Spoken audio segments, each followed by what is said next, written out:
surup surya sisih etan padang sesulahe rambulane wis dadari anuruti senenge ati wong-wong ing karang padesan padha sonjo ana warung kopi ngobrol ngomong tanpa guna ora mikir sesuk ora blonjo senadyan kopi sak cangkir nanging bisa gawe padange pikir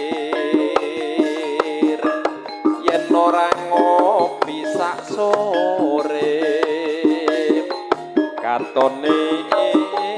awake nglentere wis misuwur kopi jahe rasa enak seger lan maglege agawe tentreming pikir ayo padha ngunjuk kopi jahe derekaken wilujeng rawuh atur dumateng para punden para kadang bisa nikaket bena rawuh kang mijil saking tlatah belang salamat ndoko kadherekaken wilujeng pinarak lelenggahan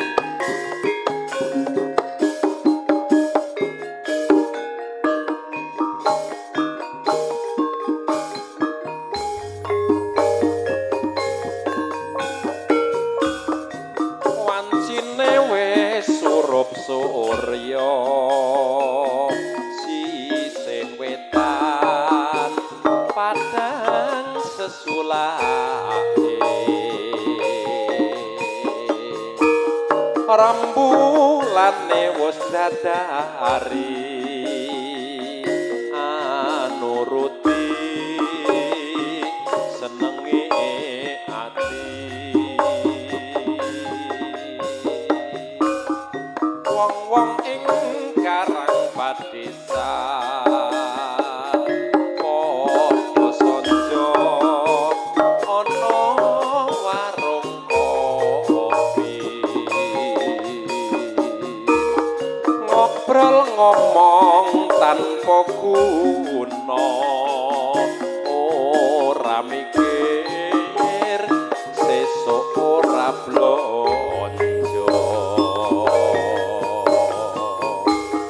senadyan kopi sak cangkir nanging bisa gawe padange pikir yen ora ngopi sak sore katone awake nglentere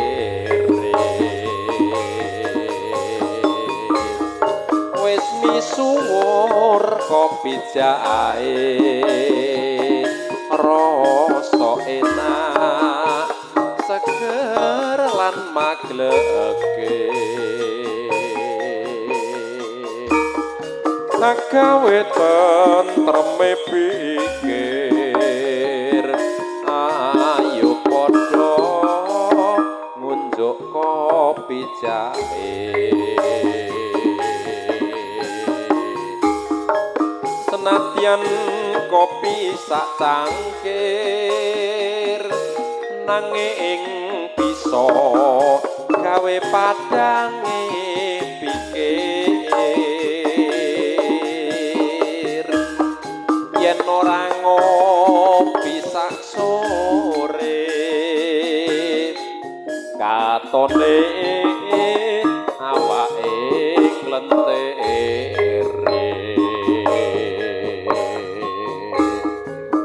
misuwur kopi jahe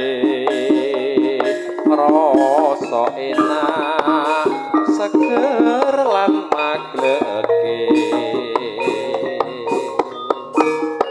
gawe tentreme pikir ayo padha ngunjuk kopi jahe